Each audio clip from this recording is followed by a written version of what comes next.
una de las frases que más típicas hemos escuchado, y de hecho, yo, habiendo sido ateo, fue una de las frases que yo más rechacé. Más, difícilmente tú me escuchas cuando yo enseño usar esta frase, precisamente porque es una frase que yo resistí, que es la siguiente: la Biblia dice, la Biblia dice, la Biblia dice, la Biblia dice. Mira, entre más a mí, siendo ateo y alejado de Dios, entre más me decían la Biblia dice, parecía que no era algo que yo dijera, "Ah, la Biblia dice, dámela que voy a estudiarle y el domingo te veo en la iglesia".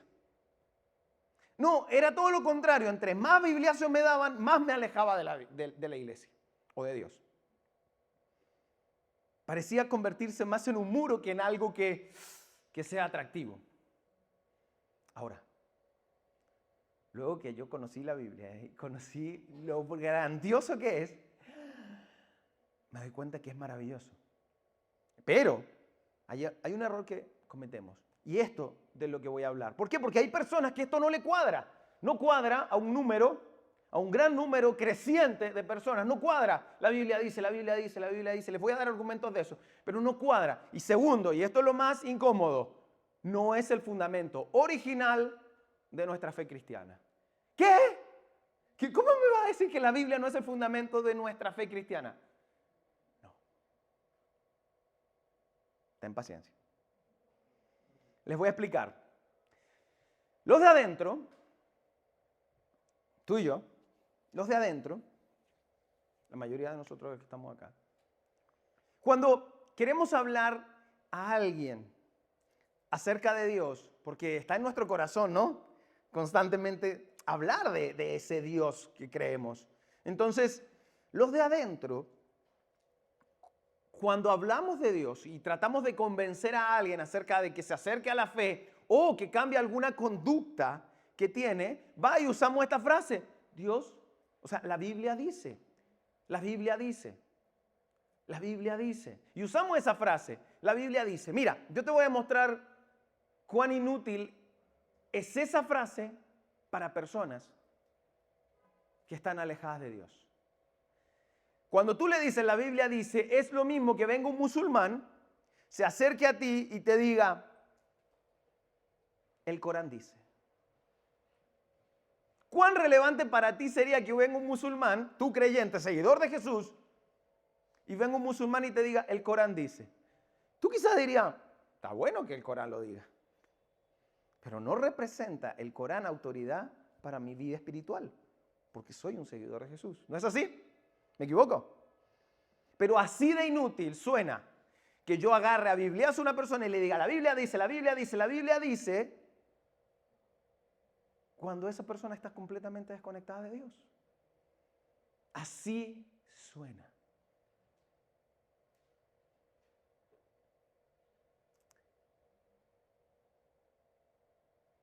Hace un tiempo, un par de meses, estábamos en un cumpleaños familiar, estábamos con mis sobrinos, varios de ellos entre 18, 24, 25 años, estábamos con mis sobrinos y empezamos a hablar, y a mí me encantan tirar semillitas, porque ellos están muy alejados de Dios y todo esto. Entonces, a mí me gusta echar semillitas y yo tengo paciencia en eso. Yo voy trabajando poco a poco. Entonces, estábamos hablando ahí y yo tiraba semillitas acerca de la vida, cómo funciona la vida, etcétera, etcétera, y le iba tirando para la fe. Ya los que me conocen saben que siempre hago eso. Entonces, de pronto, una de las personas que estaba ahí comienza a decirles que lo que pasa es que la Biblia dice que ustedes deben hacer esto, esto, esto, y deben creerlo porque lo que dice la Biblia es verdad. Y les dice eso. Y ustedes deben cambiar su comportamiento y esto, y tienen que creerlo porque ese es el Dios que ustedes le enseñaron cuando eran niños. No lo dijo tan regañado como yo, pero sí lo dijo. Así yo exageré un poco, pero lo dijo. Y fue así como... Lo peor de eso, ustedes ya sienten la tensión, ¿no? Pero lo peor de eso es que me dice, ¿cierto, Mauricio, que eso dice la Biblia? Y yo me traía una papa. Entonces yo le digo, sí, es cierto que la Biblia lo dice, pero quizás no es aplicable para ellos que están alejados de la Biblia, que no la ven como una autoridad y están alejados de Dios. entonces no es tan relevante. Y eso es, y le digo, ¿por qué? Y eso pregunté ahí, ¿por qué ellos deberían creer en algo de lo cual no profesan? ¿Por qué deberían creer en un manual de vida, de una vida que no les interesa vivir? Es como que tú te quieras comprar o tienes un auto y un Chevrolet, y alguien te diga, no, mira, el manual del Audi, espectacular, léetelo completo, te va a encantar. No es aplicable. No es aplicable. Entonces, desde ese lugar, yo dije eso como para alivianar la cosa y volver al carril que estábamos. Dicen, no, pero es que no es así. Entonces, ay, se va a complicar. Entonces, me dieron unas ganas increíbles de ir al baño. Para huir de esa situación.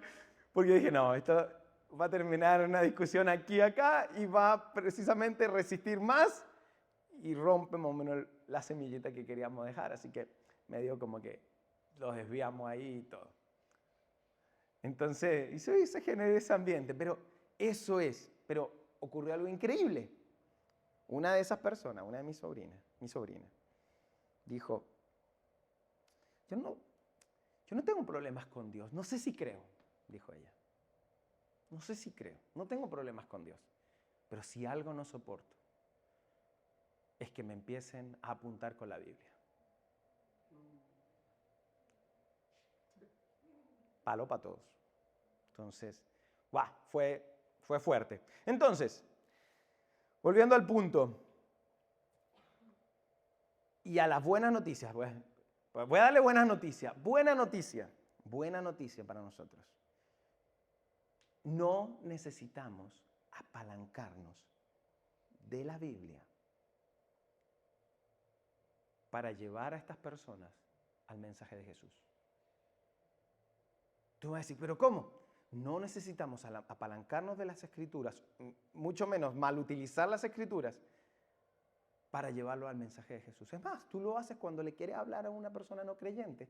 Tú no llegas con el Éxodo. Mira, en Éxodo dice tal cosa. El libro de Números, a no ser que seas muy personaje, no lo usas. ¿Tú de qué le hablas? De lo que Jesús ha hecho en tu vida, ¿no es así? De hecho, nuestra mejor predicación, mira, tú puedes hablar de Jesús sin siquiera mencionar la Biblia. No digo que esté bien, que está mal, simplemente te estoy diciendo, tú puedes hablar de Jesús sin ni siquiera mencionar la Biblia. Es más, puedes hablar de Jesús sin siquiera abrir la boca, y creo que es tu mejor predicación, simplemente con tu caminar, con tu estilo de vida cristiana. Tú puedes hablar de Jesús de esa manera y que alguien te pregunte, epa, yo he hablado de este hombre, Nick Vujicic, un hombre que no tiene brazos ni piernas, ha hecho un montón de cosas, un tremendo tipo, da conferencias en todo el mundo y lo contratan de empresas, no lo contratan ni iglesias solamente, él va a iglesias, pero lo contratan en empresas, tremendos lugares, y él va y da unas conferencias increíbles y la gente lo escucha, gente creyente, no creyente. Él, aunque no tenga manos ni pies, representa los manos y pies de Cristo. Increíblemente. Y la gente le dice, yo quiero tener lo que tú tienes. Y a veces él no menciona un solo versículo, porque sus conferencias normalmente son seculares. Y hay momentos que sí lo hace. Él en una de sus conferencias dice que, bueno, ustedes saben que en los aviones está prohibido predicar y hacer este tipo de cosas. Bueno, él un día dice que tuvo la oportunidad de predicar en el avión porque va el avión y empiezan a haber unas turbulencias muy fuertes. Entonces les dicen que no se pueden desabrochar los cinturones. Y él dice, buenísimo, porque yo me pude salir de mi puesto sin tocar los cinturones. Se monta en el medio y empieza, en el medio, cuando la gente estaba toda asustada ahí, y empieza a predicar. Y él dice, y me di el lujo de predicar en un avión. Hasta ahí no había predicado en un avión, Dios me dio la oportunidad de predicar en un avión. A gente que estaba desesperada. Pero él normalmente predica con su estilo de vida. Esa es tu mejor prédica que podemos tener. Entonces, voy al punto nuevamente. Podemos enganchar a estas generaciones sin tener que apalancarnos de la Biblia, dado lo resistido que está. o dada lo resistida que es la iglesia, podemos hablar de Jesús. ¿Por qué? Y voy nuevamente al tema de la Biblia. Porque el fundamento de la fe, de nuestra fe, no es un libro inspirado, sino el evento que inspiró un libro. Y cuando hablo de libro estoy hablando del conjunto de libros que significa la Biblia. Biblia viene de la palabra biblios, que significa biblioteca. Conjunto de libros, la Biblia tiene 66 libros y eso es un conjunto, lo conocemos con el Antiguo y Nuevo Testamento y eso está compilado, voy a hablar de eso luego. Pero nuestra fe no está basada en un libro inspirado, que yo creo que es inspirado. Está basado en un evento, el evento que inspiró un libro. Sigo explicándole y quiero aclarar lo siguiente. Yo, Mauricio Segura, creo en la veracidad de la Biblia. Creo que lo que le dice la Biblia es cierto. Leo la Biblia, estudio a la Biblia, aprendo de ella, la disfruto de cómo no tienes idea. Eso es lo que yo creo. Es más, nuestra iglesia, New Life, cree lo siguiente en nuestra declaración de fe y nuestra declaración como iglesia dice lo siguiente. New Life piensa esto. La Biblia en su totalidad es la palabra de Dios y esta fue inspirada por el Espíritu Santo a los autores de las Escrituras. Por lo tanto, es infalible. Eso es lo que Mauricio Segura cree, New Life cree acerca de la Biblia.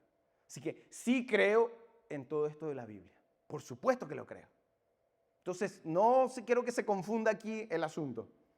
Pero no se trata de lo que Mauricio cree, sino de la tendencia de las nuevas generaciones acerca de la fe y la resistencia hacia aquello que nosotros creemos. El approach que nosotros vamos a usar para enganchar a las personas con Cristo. Y cómo, de alguna manera, lo estamos haciendo no muy bien. Así que no se trata de lo que yo creo o lo que tú creas. En este caso se trata de este punto. Y vuelvo al punto de el fundamento de nuestra iglesia. El fundamento de nuestra fe no es un libro inspirado, sino el evento que inspiró un libro. Y estoy hablando de la resurrección. Gracias. Estoy hablando de la resurrección. ¿Por qué? Porque dice así. La razón por la cual hay una Biblia es porque hubo una resurrección. Mira, voy a poner un ejemplo muy corto y lo voy a usar la próxima semana también.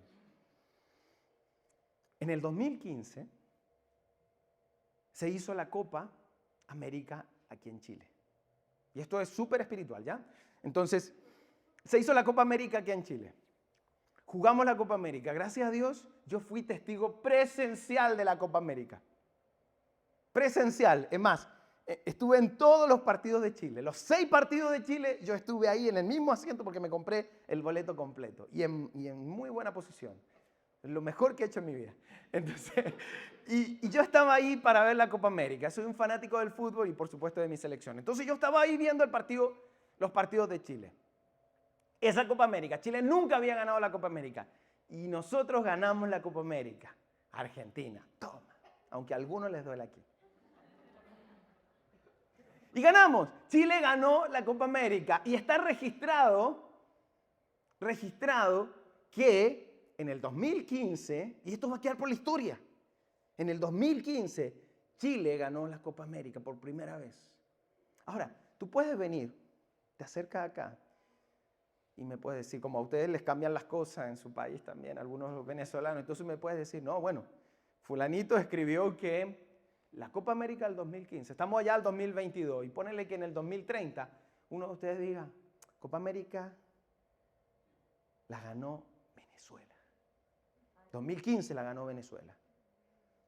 Entonces, ¿puedes competir contra los testimonios que existen en la historia acerca de que esa copa realmente la ganó Chile? ¿Puedes competir con eso? Ni hablar los medios que existen hoy para comprobarlo, ¿no? ¿Puedes competir con los testigos oculares que vimos eso? ¿Puedes competir contra eso? No puedes cambiar la historia. No puedes cambiar la historia. Entonces, ponele que en el 2030, 2040, alguien escribe un libro, ya escribieron libros acerca de nuestra primera Copa América, ¿ok? Pero alguien escribe y dice, Chile ganó la Copa América, bla, bla, bla, bla, bla. En el 2080, 2100, alguien puede agarrar y decir, oye, mira, en el 2015, hace caleta, Chile ganó la Copa América. No te puedo creer. Es más, la ganamos el 2016 también. ¿Alguien puede discutir eso? Esta es historia. No puedes pelear contra la historia. Está comprobado. No hubo dudas en ese tiempo, no las debe haber ahora. No es que hay nuevos, no. Entonces, ese libro que se escribió acerca, ponerle el 2100, por ponerle un número, se escribió acerca de la Copa América 2015, donde Chile la ganó por primera vez. Ese libro aparece por una causa. ¿Por qué aparece ese libro? Porque ese evento ocurrió. Y como ocurrió ese evento, ahora existen libros. Y existe una historia que muestra que eso ocurrió. Exactamente es lo que es la Biblia para la resurrección de Jesús. Es exactamente lo mismo. Gracias, o la razón por la cual hay una Biblia, hay escritos, es porque hubo una resurrección. Y es por eso que personas comenzaron a escribir acerca de lo que vieron. Testigos oculares empezaron a escribir. Es como que yo me ponga a escribir lo que yo viví el 2015, celebrando la Copa América. De eso se trata. Entonces, la razón por la cual nosotros tenemos una Biblia es porque hubo una resurrección. Entonces, sin resurrección no habría Biblia. Tendríamos la Torá, que es el Antiguo Testamento. Ellos los judíos no hablan del Antiguo Testamento. Para ellos es la Torá, que es el conjunto del Pentateuco, los libros proféticos, mayores, menores, y todo eso ellos lo tienen, no hablan del Antiguo Testamento. Nosotros decimos Antiguo Testamento, ellos no, ellos hablan de la Torá. Sin la resurrección existiría la Torá y no tendría nada que ver con nosotros. Y seguramente ninguno de nosotros estaría acá. A no ser que seas familiar de un judío. Si no, no estaríamos acá. Entonces, por eso les digo, la Biblia ocurre luego del evento, que es la resurrección. ¿Por qué es incómodo para las personas, sobre todo que vienen de una fe más protestante, que son más enfocados? Porque están los protestantes, los católicos, pero el protestante es como un poco más enfocado en lo que es la Biblia y le incomoda más este tema. ¿Pero por qué es incómodo? ¿Por qué? Porque crecimos creyendo que la Biblia es verdadera. ¿No es así? Sí. Si está en la Biblia, es verdad. Y punto, y se acabó la discusión. Así crecimos la mayoría de nosotros. ¿No es así? Ahora, muchos de los que estamos acá hemos creído eso sin siquiera leerla. Creemos que es verdad sin leerla. La pregunta es, ¿cómo alguien o quién puede creer algo sin siquiera haberlo leído? Porque ustedes saben que la mayoría de los cristianos no han leído la Biblia. La mayoría de los cristianos no saben ni los 10 mandamientos. ¿Ok? ¿Quién puede creer a alguien algo sin siquiera haberlo leído? Y te lo digan porque es así y tú lo crees. ¿Quién? ¿Qué tipo de persona puede creer eso? Yo les voy a decir, un niño. Un niño puede creer algo sin que corrobore si es verdad. Lo cual es bueno, y así le enseñamos a nuestros hijos. Les enseñamos acerca de un Dios y todo porque no van a corroborar si es cierto o no. Ellos van a creer lo que nosotros les estamos enseñando, ¿no es así? Pero muchos de nosotros y mucha de esta gente que se alejó creyó eso y no maduró su fe. Se quedaron con una fe infantil, pero luego no fueron madurando su fe. Llegan adultos y se dan cuenta que su realidad no cuadra con lo que les enseñaron de niños porque no maduraron su fe.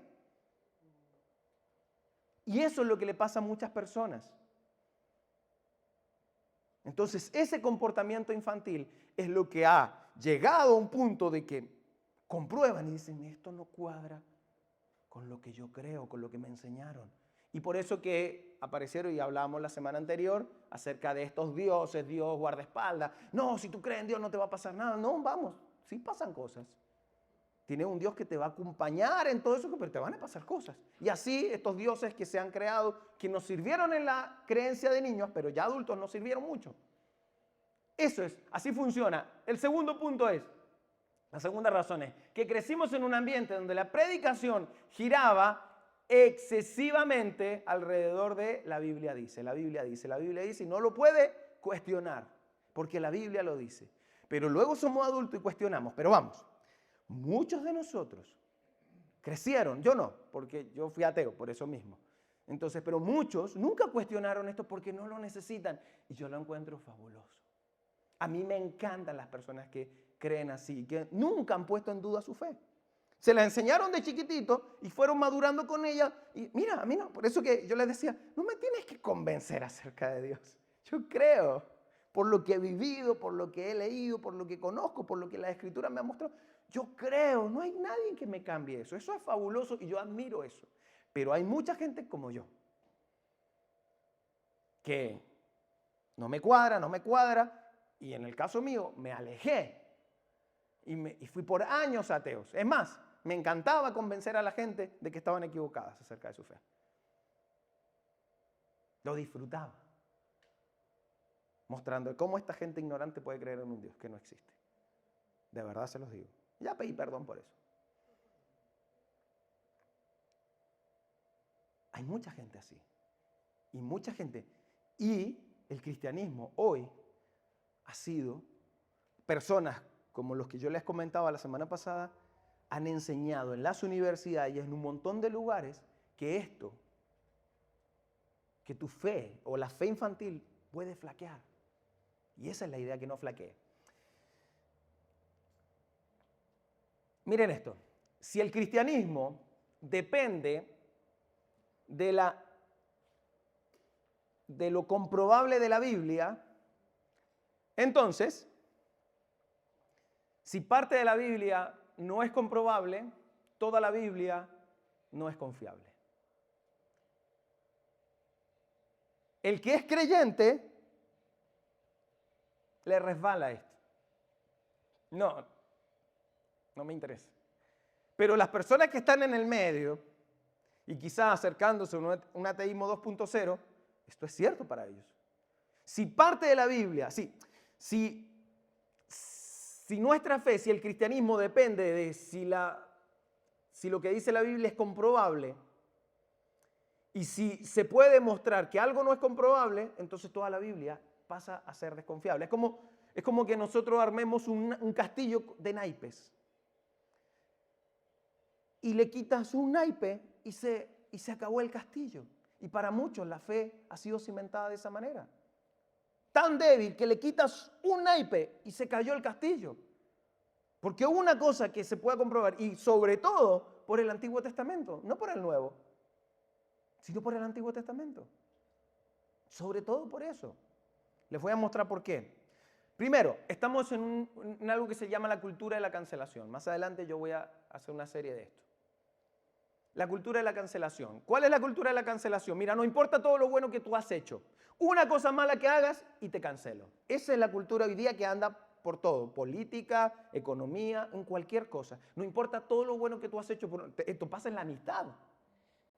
Te portaste bien en todo, te hiciste una y perdiste la amistad. Nosotros incluso como iglesia, una que hagamos. Ay, es que la pared no estaba terminada. Me voy de la iglesia. Cultura de la cancelación está metida en todo. Entonces, si lo llevamos a este punto es, una parte que me demuestres que la Biblia no puede explicarte, no creo en la Biblia. Y así les enseñan en las escuelas hoy día y en las universidades a los niños. Una parte les muestran que flaquee y se les cae. Y les voy a dar un par de ejemplos.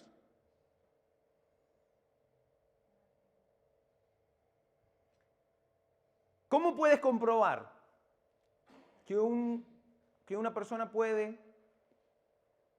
estar 3 días dentro de un pez? ¿Es comprobable? No se puede comprobar si el universo se creó en 6 días.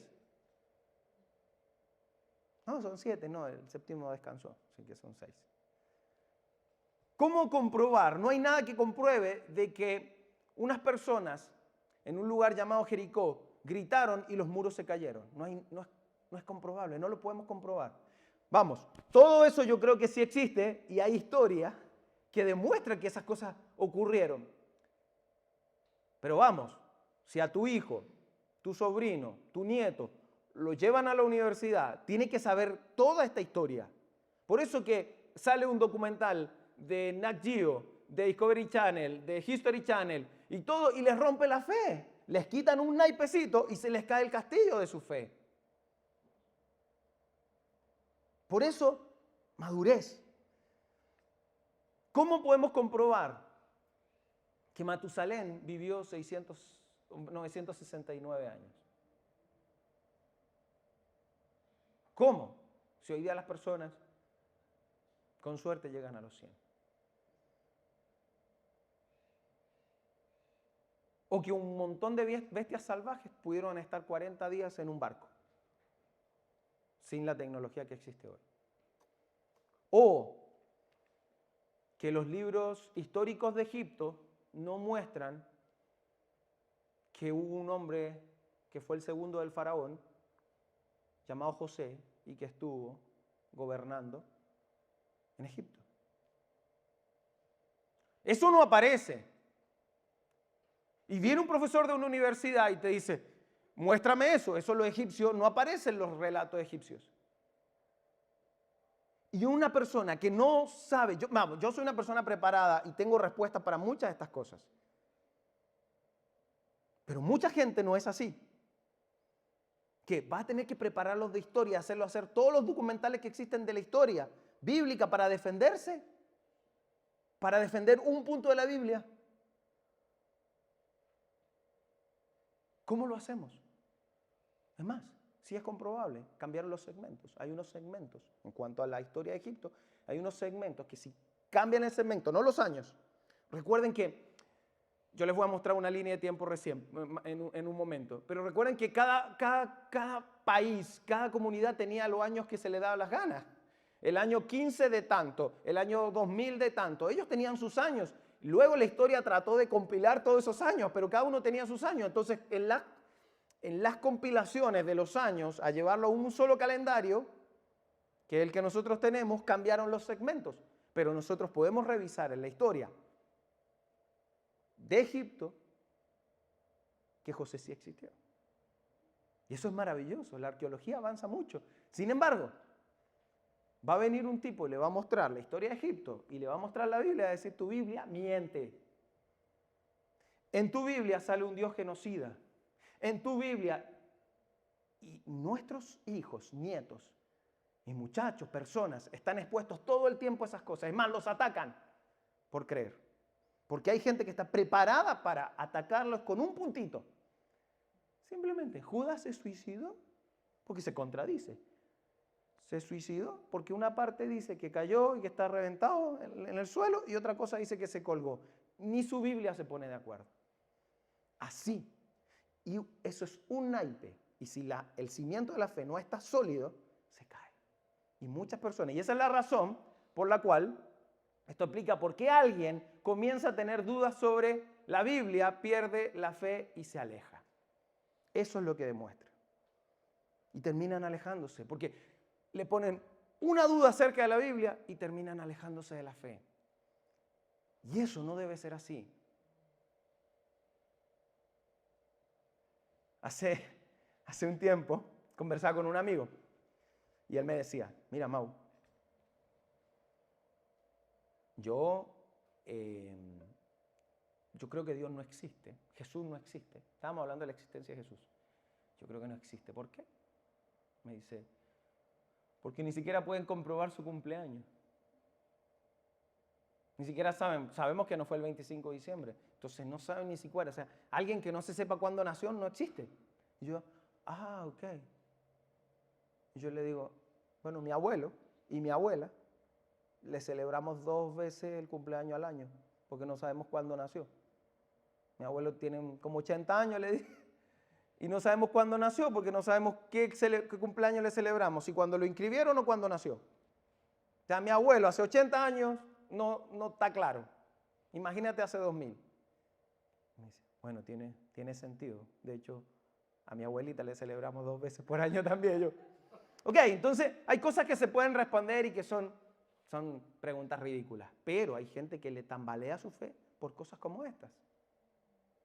Entonces, a tus hijos vas a tener que enseñarle toda la Biblia y todos los documentales que existen para que viva defendiendo la fe, o le enseñamos el verdadero fundamento de la fe, que es la resurrección. Mira, yo hice estos nunca y son muy relevantes y pienso que tienen que ver con nuestra fe en Occidente. Nunca la Biblia o el cristianismo fue tan cuestionado por la filosofía o la ciencia como los tiempos de hoy.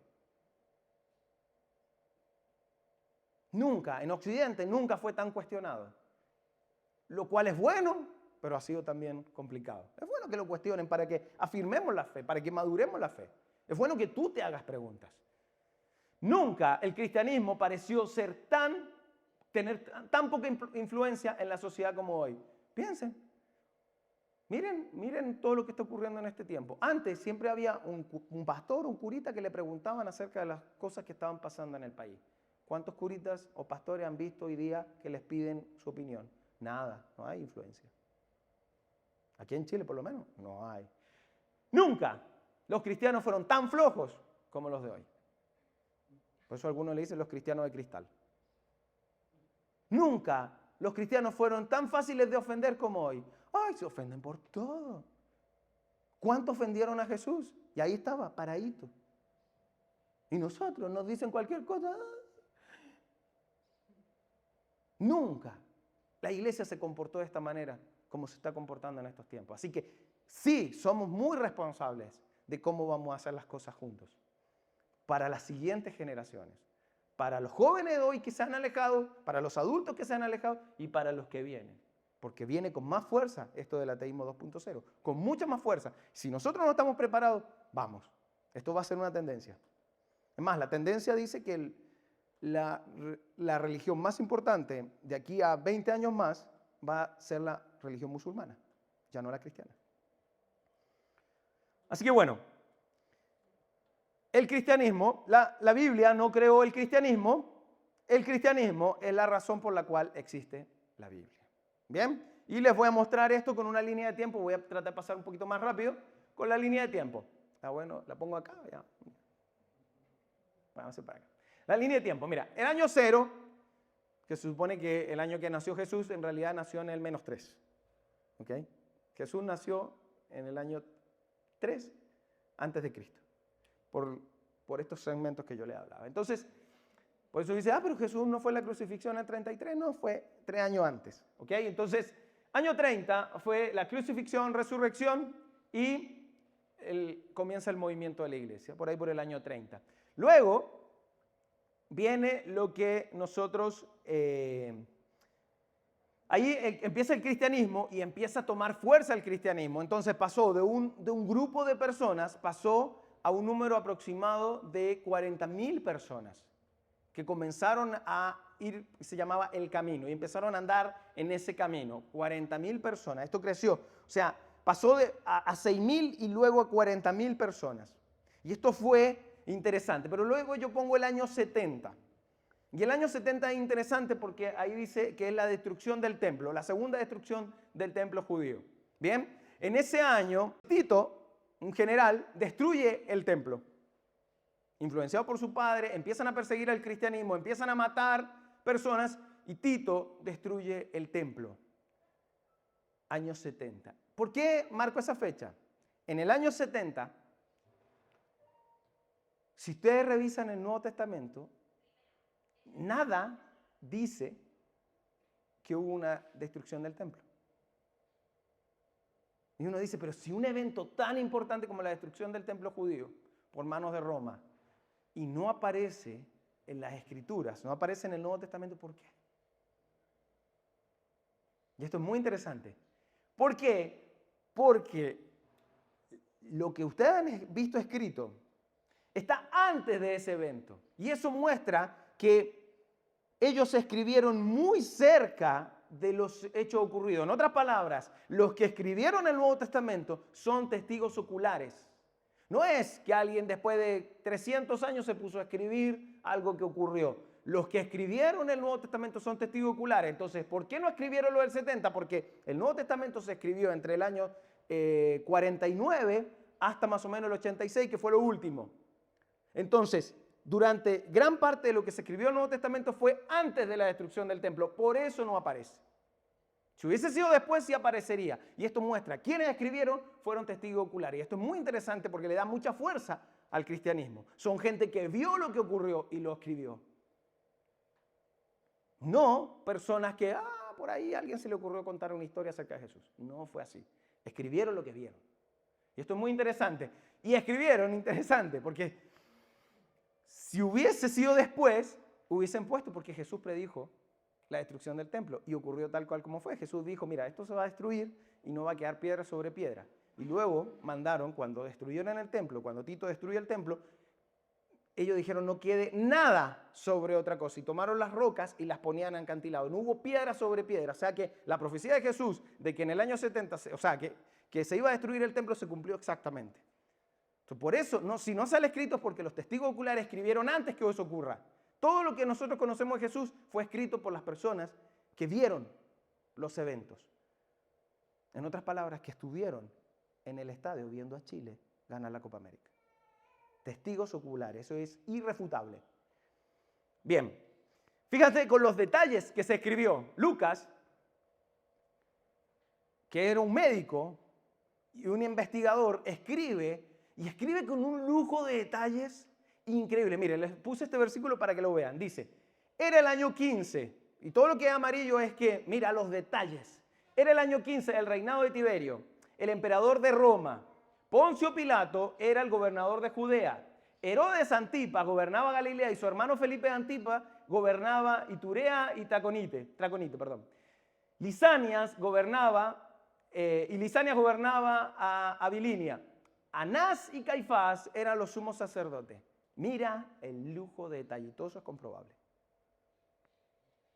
Todo eso es comprobable. Desde ese lugar, los testigos oculares, los que nosotros conocemos, los que escribieron las biografías de Jesús, Mateo, Marcos, Lucas, Juan, fueron testigos oculares. Y todos los demás son personas que vieron eso.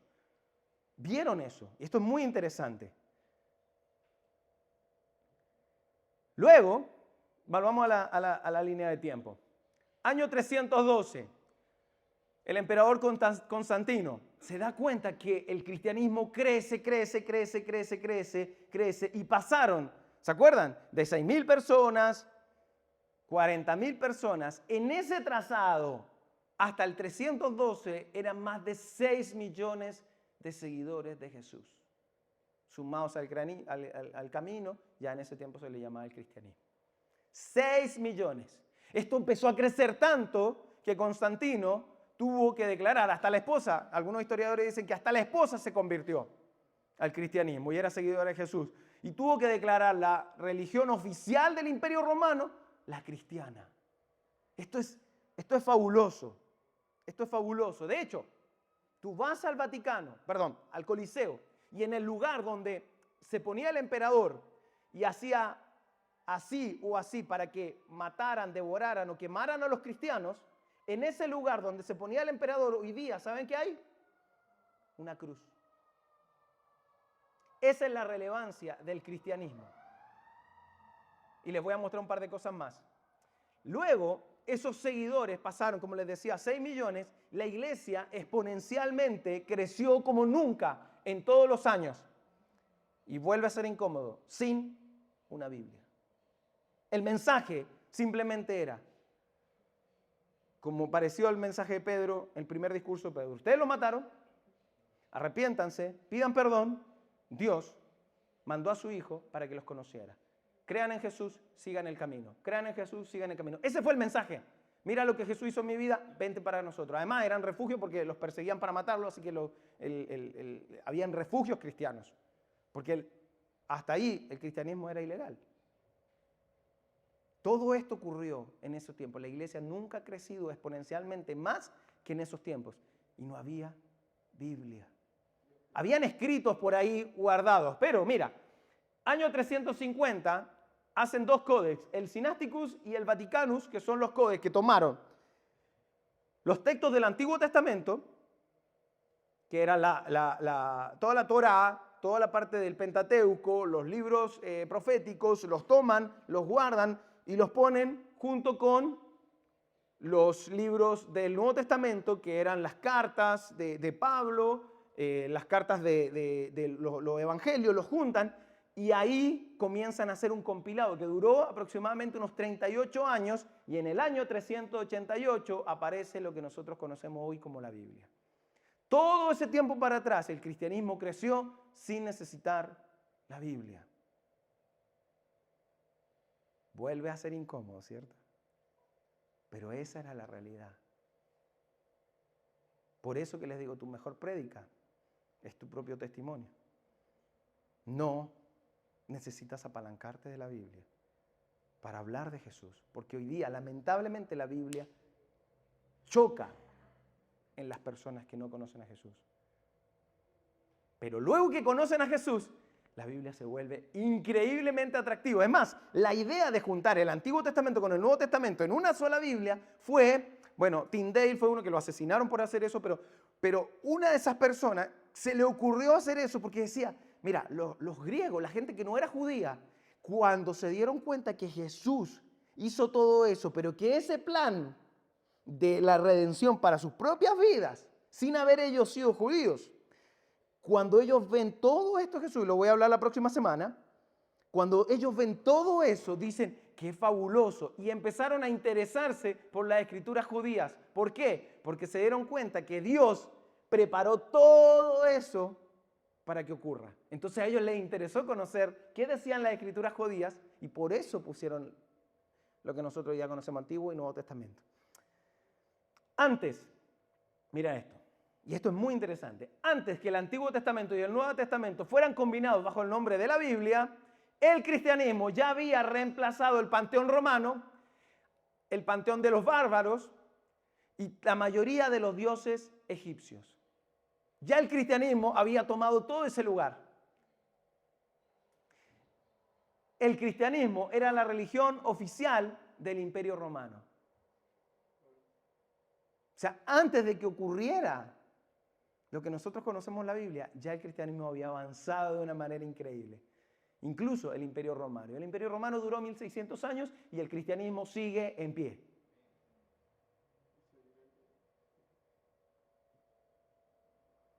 Entonces, para ir terminando,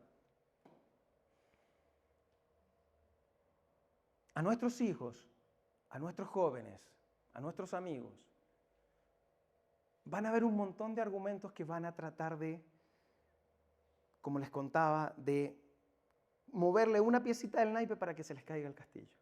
Pero nuestra fe no depende de eso, nuestro cimiento es sólido. Algunas personas me preguntan, Mau, pero ¿con la resurrección es suficiente? Demostrar, es comprobable, se puede defender la fe desde la resurrección. Mira, cualquier debate lo ganamos con la resurrección. Porque la evidencia es demasiado abundante. La evidencia histórica es demasiado abundante. Nada tiene mayor evidencia histórica de relatos escritos y conservados que el Nuevo Testamento. Nada. Y en eso podemos estudiar en otro momento de la evidencia histórica acerca de la Biblia. Hay un libro que se llama Evidencias y habla de la evidencia histórica de la resurrección. La resurrección no tenía con qué competir. Es como le decía, van a pasar 200, 300 años y nadie va a poder negar que Chile ganó la Copa América en el 2015. No lo van a poder negar. Inventen lo que se les dé la gana. Pero Venezuela no ganó ese año. Ganó Chile. Aunque cambien la historia, aunque le cambien media hora al clima, al tiempo, mira, da lo mismo. No van a poder cambiarlo. Así fue. Eso nunca fue cuestionable. Hoy día lo cuestionan. ¿Por qué? Porque cuestionan para atrás. Cuestionan cosas que hoy día, ¿cómo tú demuestras que el sol se paró? Porque Dios lo paró en un tiempo. Yo creo que eso sí ocurrió. Pero ¿cómo lo demuestras hoy?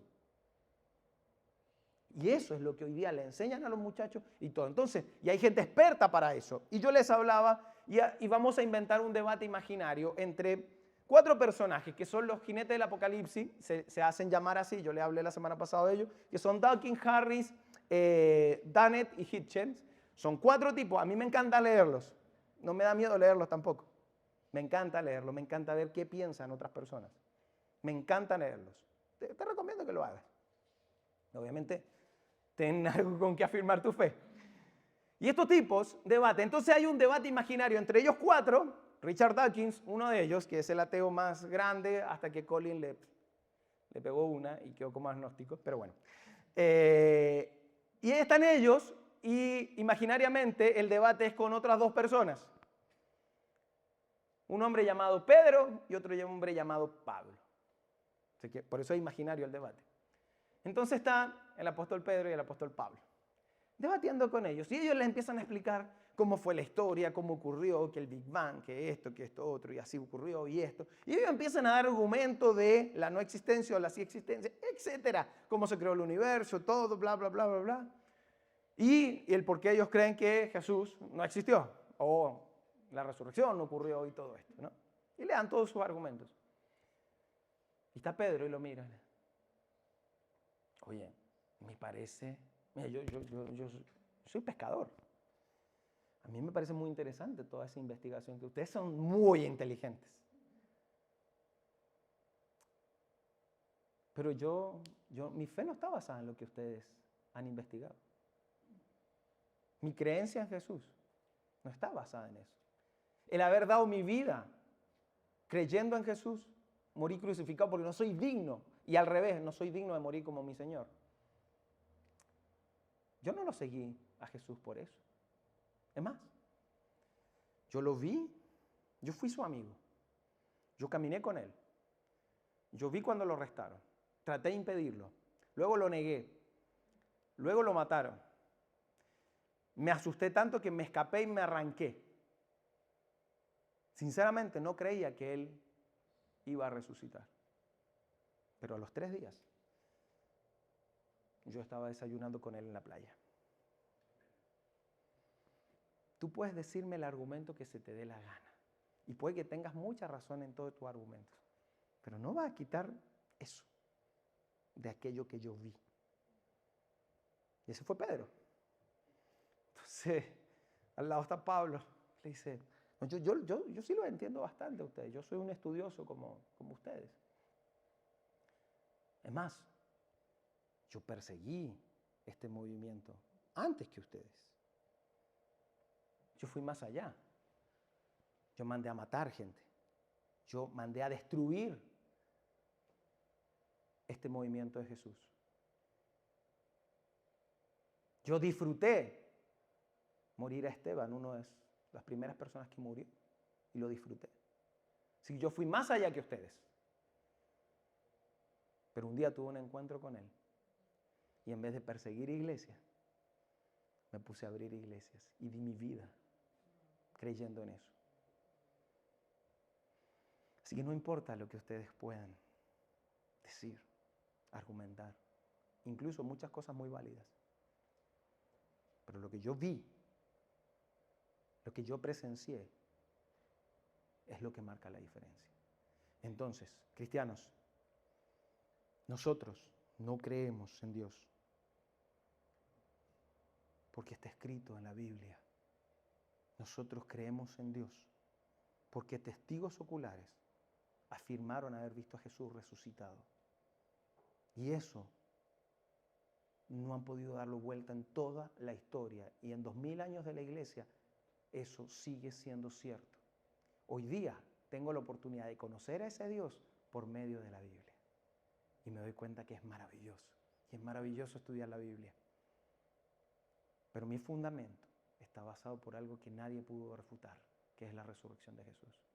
Entonces mira, si no se puede comprobar de que el cielo se detuvo, que el día se detuvo, si no se puede comprobar de que una persona pueda sobrevivir entre un pez, me da lo mismo. Mi fe no está basada en eso. Y tampoco lo pongo en duda, porque Jesús habló de esos eventos como si fueran verdad. Y si Jesús habló de eso como de verdad, ¿yo quién soy para dudar de esos eventos. Pero no necesito apalancarme de esas cosas para creer en mi fe. Es más, les decía la semana pasada, entre más avanza la ciencia, más confirma que mi Dios es real. Y que la resurrección fue real. Y ahí está basada mi fe. Porque sin ella, dijo Pablo, lo siguiente, y si Cristo no ha resucitado, nuestra predicación no sirve para nada, como tampoco la fe de ustedes. Eso dijo Pablo. Así que mi fe está basada en la resurrección. Entonces, cuando a nuestros hijos, cuando a nuestros jóvenes, cuando a estos adultos que se están alejando de la fe, les den argumentos y argumentos y argumentos, nosotros somos los que debemos enseñar. Vamos, tu fe está basada en un evento que cambió el mundo, que fue la resurrección. Gracias a eso, luego Dios inspiró a estos hombres para que escribieran lo que tú y yo conocemos como la Biblia y podamos conocer en profundidad a ese Dios y ver cómo Él nos da un manual de vida para vivir mejor. Y eso es lo maravilloso de la Biblia. Esa es la fe que yo profeso. Ese es el Dios que yo creo. Y esa es la Biblia que me muestra realmente cómo es mi fe. Vamos a orar. Señor, yo te doy las gracias por tu amor, tu bendición, tu cuidado y por todo lo que tú haces en nuestra vida. Padre, gracias porque la resurrección de Jesús fue tan real y que hoy es evidenciable, Señor. Que podemos tener una fe más allá de la experiencia que cada uno de los que estamos acá hemos tenido o tendremos contigo, que es irrefutable. Señor, que además tus documentos, los documentos históricos demuestran la existencia de Jesús, que su vida fue real, que su muerte fue real, que su resurrección fue real. Y eso cambia. Y que tu Hijo Jesús, a quien mandaste a morir por nosotros, es quien dijo ser. Y yo en eso creo, Señor.